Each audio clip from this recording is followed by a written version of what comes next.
Hello students, happy to deliver the lecture online. This video is prepared just to make a small revision on the subject of auditing. As we all know that because of coronavirus, Mumbai University has postponed all the exams.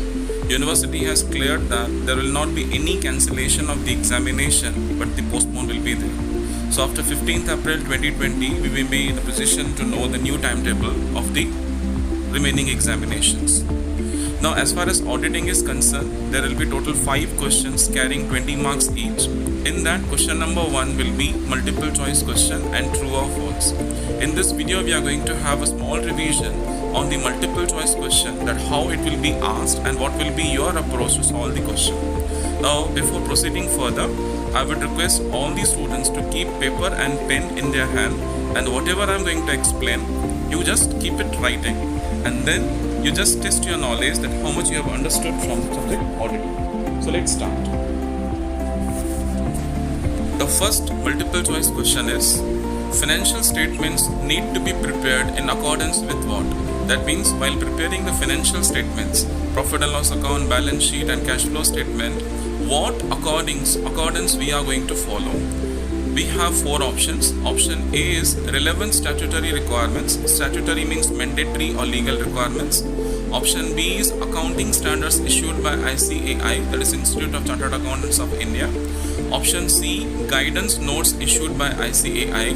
And option D is all of the above. This question is asking us that what we are following from these 4 options while preparing financial statements. So students, guess the answer. What could be the answer for that? Okay. The correct answer is all of the above. Why all of the above?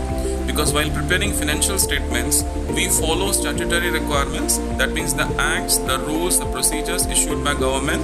For example, Indian Income Tax Act 1961 we are following. Then there are 34 accounting standards which are issued by Chartered Accountants Institute, and at the same time, from time to time, ICAI is issuing the guidelines. So one Indian accountant is following all these things to complete the financial accounting statements. I hope I am clear to you about this. Let's proceed further. Next is, the auditor should plan his work to enable him to conduct an effective audit in dash manner. Whenever auditor is starting his work of audit, he has to see that the work is going in particular manner. So we are having 4 options that why he wants to do the work or to make a proper plan to enable him to work in the manner. 1 is professional, B, a proper manner, C, a confident manner, D, an efficient manner. The auditor should plan his work to enable him to conduct an effective audit in dash manner. The answer is efficient, because auditor have to work in an efficient manner. In efficiency, we are getting all the benefits. It will be professional, it will be proper, at the same time it will be confident. So the correct answer is an efficient. The next is, an audit program may be dash. Audit program is the schedule, a detailed schedule which is showing the starting point and ending point of the activity to be conducted by the auditor or by his staff. So an audit program may be dash. Option A is a statutory, that is legally. Option B, permanent, that means you have to make it only for once and you have to use it for years together. Option C, fixed or flexible, that means either the program can be fixed one or either it can be fully flexible. You just see the wordings, the word and is not given, the word or is given. That means they are saying that audit program can be either fixed or it can be only flexible. And option D is a standard one. Standard one means which is having some sort of applications of the techniques and how the standard format comes. So the correct answer, standard. Standard means where you are applying your logic, where you feel that this particular program can be having the flexibility or to fix this. So it should be standard. The next is size of sample depends on dash. Whenever we say size of sample in auditing, that means we are talking about the size of transactions which are to be audited by the auditor. That is the meaning of size of sample. So whenever an auditor is applying the sample size manner for the auditing work, what sort of things he has to consider, or what should be the manner to select the size. Option A is internal control system of the organization where he is going to audit the work. Then option B is test checking. Based on test checking, he has to decide how much be the sample size. Then option C, routine checking, when he is doing the work in the routine manner. From that he will come to know that what would be the sample size. Or the final option is balance sheet audit. When he is going to audit the balance sheet, from that he will come to know what could be the sample size. So just kindly note that sample size means he has to decide number of transactions to be audited. If he feels that he is not satisfied, he may be going for 100% audit. If he is satisfied, he can go for 25%. He can go even for 10% audit of the done. So these are the 4 options. Out of these 4, we have to select the best option. So final answer, internal control system. Internal control system, every organization is following one system to control the organization in a proper manner. Some organizations may be having some supervisors, some organizations may be having the chief accountant, some organizations may be having the financial manager. So depending upon the system of the organization, one auditor is in a position to know about the fitness of the accountancy, and based on that he is deciding the sample size. So if he is satisfied with the internal control system of the organization, he may go for the small sample size.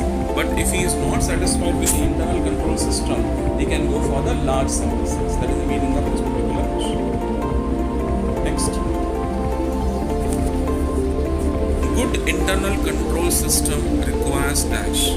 If any organization wants to have good internal control system, then out of these 4 options, what is required more? Actually, all these 4 things are required, but which requires more? Option A is effective managerial supervision, separation and review. Then ineffective control, incompetent people, or none of the above. From these 4, what will be the answer? Just guess. I hope you have guessed it. The answer is option A, effective managerial supervision and the review. If you want to have a good internal control system in your organization, then you appoint a good supervisor and you see that always they are reviewing it and they are reporting it to you. And the next is, telephone charges should be examined on the basis of dash. This is actually one of the expenditure which one auditor have to confirm from some vouchers. Vouchers means some proof or some evidences. Based on that, one auditor will confirm that the expenditure has happened and to what extent. So to confirm telephone charges, out of these 4 options, which will help the auditor? Option A is agreement only. Option B, telephone bills. Option C, cash memos. And option D, none of the above. It's a very simple question, so I hope all of you have guessed the correct answer. Yes, it is telephone bills. Similarly, there may be some other expenditures and you have to identify how to confirm the amount of that expenditure from the related document. The next one is, dash are issued when goods are returned by customers. If you are selling goods on credit basis, many times customers are returning it, and when they are returning it, they are giving you one document along with the return of the goods. So the question is that dash are issued when goods are returned by customers. Now customers have returned goods to you, so what type of document you are going to issue? The one is credit notes, B is debit notes, C is promise notes, and D is none of the above. What document is issued when goods are returned by customers? understand the meaning of this line. Customers have purchased certain goods on credit basis from you. They have returned it to you. Now you have to issue one document to them that you have received the back. So what document you are going to issue? Whether it will be credit note, whether it will be debit note, whether it will be promissory note or promise note, or none of the above. Correct answer?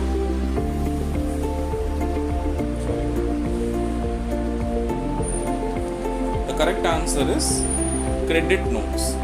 Why credit notes? Because the debtors are issuing debit note and creditors are issuing credit notes.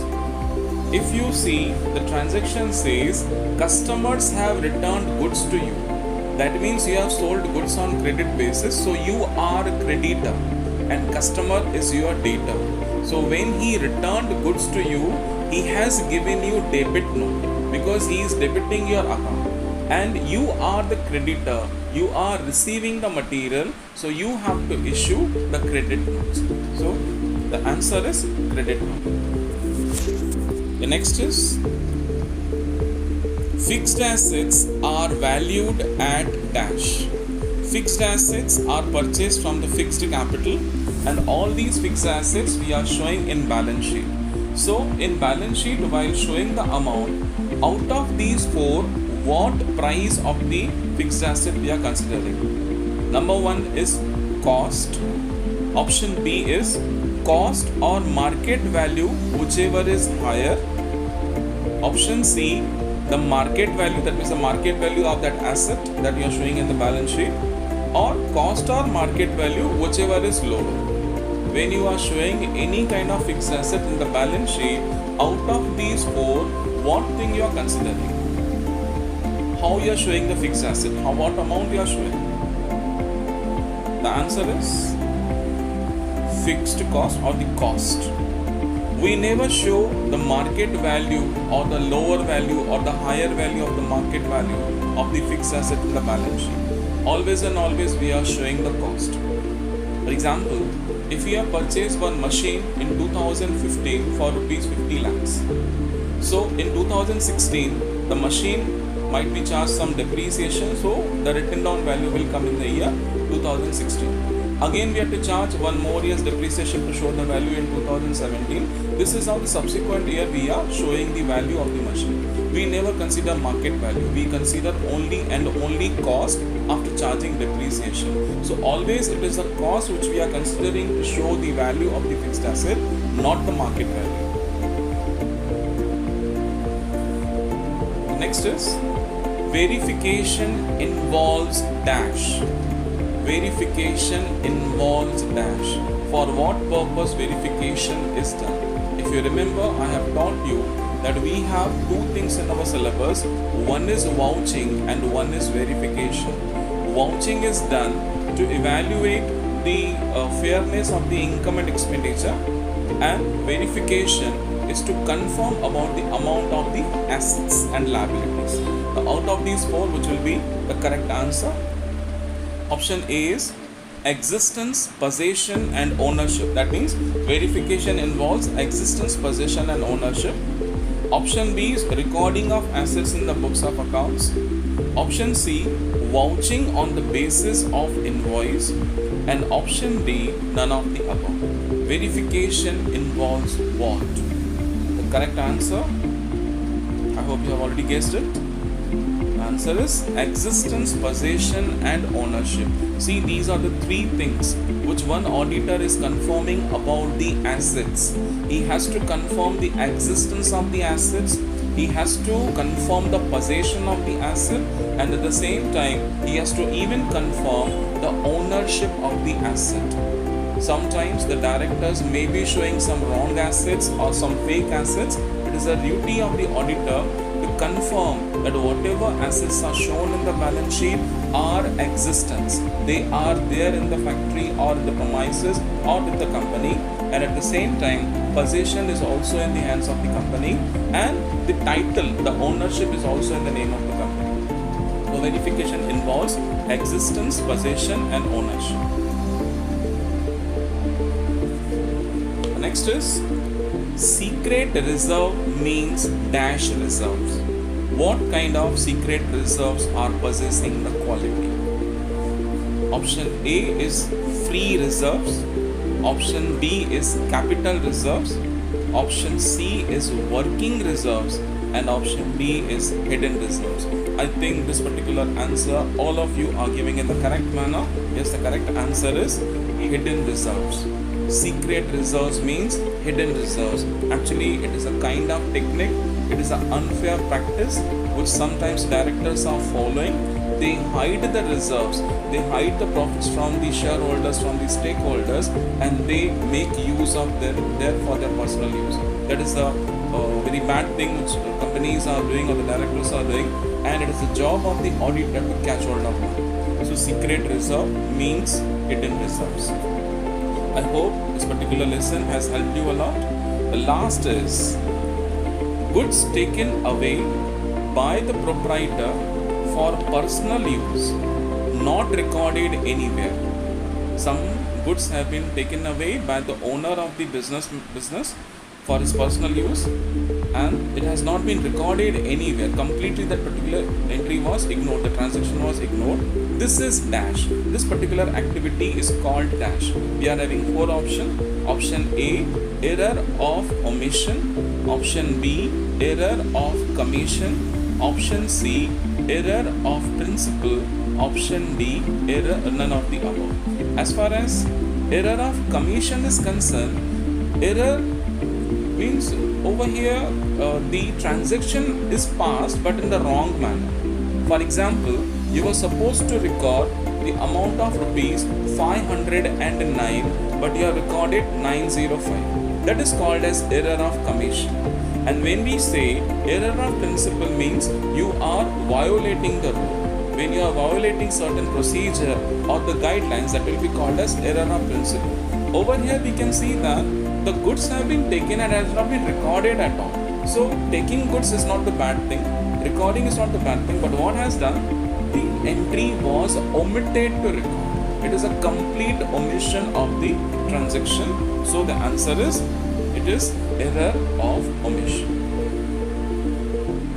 So I hope this particular video has helped you to revise your mind, and at the same time, I hope all of you might have given all the answers correctly. Even if you have not given the answers correctly, it doesn't matter. See the video again. Now you will be able to give all the answers correctly. So I wish you good luck. In the coming days, I will be sharing more videos based on the objectives and based on the involvement of the students into that. So till then, just be at home, study well, take care of yourself and your parents. Thank you.